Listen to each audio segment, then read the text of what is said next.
underscores the importance of protecting our families from all the dangers of the world. Pretty much all of us, right?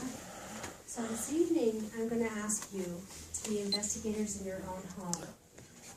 There are many dangers that are lurking in our own house.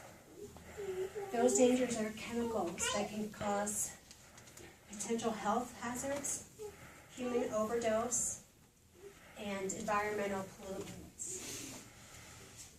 These environmental pollutants are not only affecting ourselves, our families, our children, our pets, but they're also affecting our unborn child.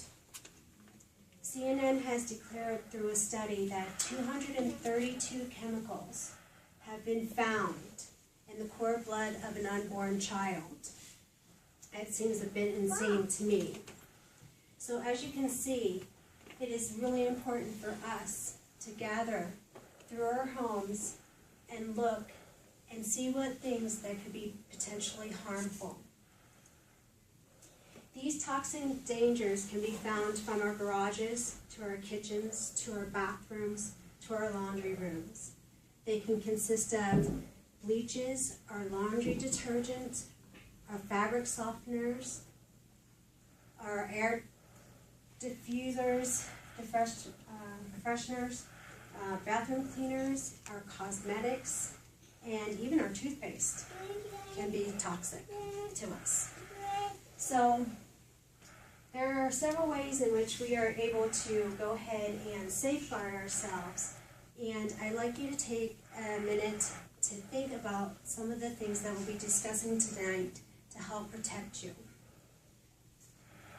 Through our homes, there are many things that we like to use. For example, we like to use non-stick cookware, right? But if our non-stick cookware looks like this, it's Teflon. Teflon is a carcinogenic. In fact, they even advise if you have birds, don't cook with Teflon in your home because of the toxins. The more scraped and higher the temperature of the Teflon, the more carcinogenic it can become. The chemical overdoses that we may feel may consist of irritation to our skin. They may be rashes. They can be brain fog. Have you ever gotten to a moment where you're just like, oh, I can't do this anymore. I don't know what I'm thinking. I feel like I'm in a constant state of that. So sometimes I have to wonder, is it all the chemicals that I'm encountering on a daily basis?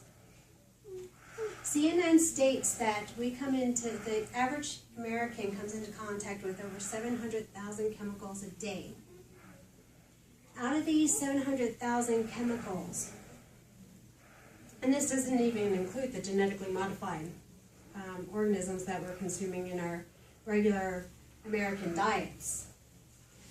There are 84,000 chemicals on the market, as per CNN, and only 1% of them have been tested for safety. Wow. That kind of makes me a little bit nervous about what I have in my home. One of the things that I know on average that we all do is that we tend to carry water bottles with us.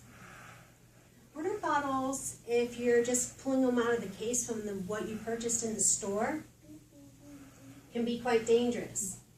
If you leave them out in the heat too long, the chemicals within that plastic are going into the liquids that you're drinking, and that can cause some health risks. So, I recommend if you're carrying a water bottle, either make it glass, stainless steel, or make sure your plastic is BPA free. If it's BPA free, they have proven that this is a non-carcinogenic. So that is one thing that you may want to consider throughout the day of what you're carrying to make sure that, we all need to be hydrated, right? We should be drinking plenty of water throughout our day. And this is one way to safeguard ourselves. So as we go forth and we think about the other ways that we're able to safeguard ourselves in our home, when we enter our kitchen, we can use things such as natural stoneware. Pyrex. We can store things in glass, and we can use stainless steel. We can use wood things as well. We can actually cook with things that are more natural, again, organic. We can eat those things. We can add things such as essential oils instead of some of the additives that we currently add to our foods. We also have the opportunity to clean naturally throughout our homes. We can use products such as borax, baking soda, lemon juice, apple cider vinegar. So, there's some lemons, just regular lemons will help as well. So you're asking yourself maybe, so what's the big deal? Well, about 3 years ago, I went on my own personal journey with this. And it is just that. It's a step-by-step. I mean, it's not an immediate thing. We can't live without all chemicals. I mean, we certainly don't want to go back to cold cellars. The Freon in the refrigerator is definitely something that I would like to maintain in my home. But my scalp itched so bad from the shampoos that I was using from the stores that I would rub my scalp raw and it would bleed. So I thought for sure that there would be something out on the market that would help with the itching and the irritation and all of the things that I was coming up against, but I couldn't find anything. So I set out to make something of my own. What can I make to help clean my hair without causing this extreme itching where I'm making myself bleed and it's just irritating? So I found a recipe that called for baking soda and water. So I currently use 4 tablespoons of baking soda and 2 cups of water to wash my hair. I wash my hair 2 to 3 times a week. Now I would recommend some people adjust the amount of baking soda. Some people use only 2 tablespoons. I personally, for the thickness of my hair, I boosted it up to about 4. So this is one thing that I was able to implement that helped me. To condition my hair, all I simply used is 1 tablespoon of apple cider and 1 cup of water. And I promise your hair won't smell like apple cider. So that's the apple cider vinegar and 1 cup of water. So some of the other ways that we can do is we can use essential oils, and we can diffuse those through our air. When we diffuse essential oils through the air instead of using regular air fresheners, you're making your home smell lovely, but you're also possibly even adding medicinal properties in the air itself. So that's one aspect in which you can definitely utilize. The other thing that I do want to bring to your attention, that's another homemade easy remedy to do, is to make felted wool balls. When you make felted wool balls, now it does have to be 100% wool, okay? So when you're making these wool balls, you're just wrapping a ball, and at first you're just going to want to make it maybe the size of a golf ball. And when you make it the size of a golf ball, you're going to then want to wash it. But you're thinking, well, it's going to unravel. Yeah, that is a possibility. But if you tuck it under tightly, it won't.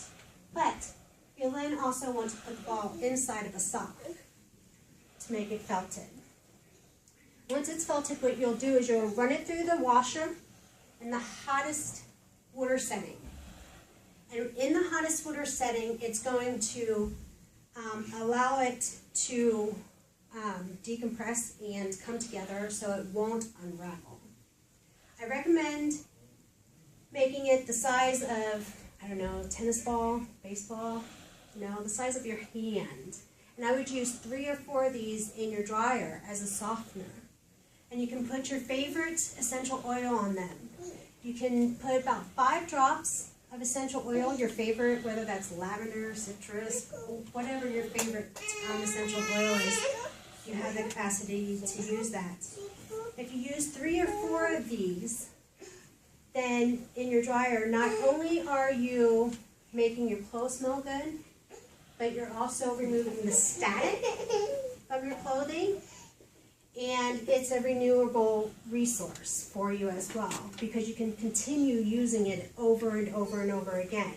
As far as adding essential oils to it, every 5 to 10 times, you'll want to go ahead and add a couple more drops of essential oil to it, is my recommendation. And again, that's 3 to 4 balls in your dryer.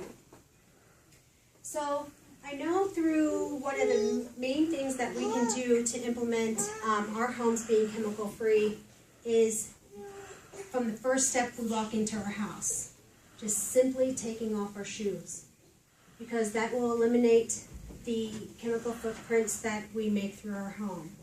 On the soles of our shoes, we carry with it asphalt, we carry pesticides, we carry herbicides, petrochemicals, and those are all dangers, especially to our young ones who may be crawling all over the floors. So that is one thing that we definitely have the possibility of utilizing with making our homes toxic free. I know as we go forth and we make these steps, I encourage you throughout this week to start with that one basic step. Take your shoes off at the front door. Eat something organic. And find a do-it-yourself recipe that you feel comfortable with doing, whether it's the shampoo, which again is just simply 4 tablespoons of baking soda and 2 cups of water, or there are many other items that you are able to make, from deodorants to toothpaste.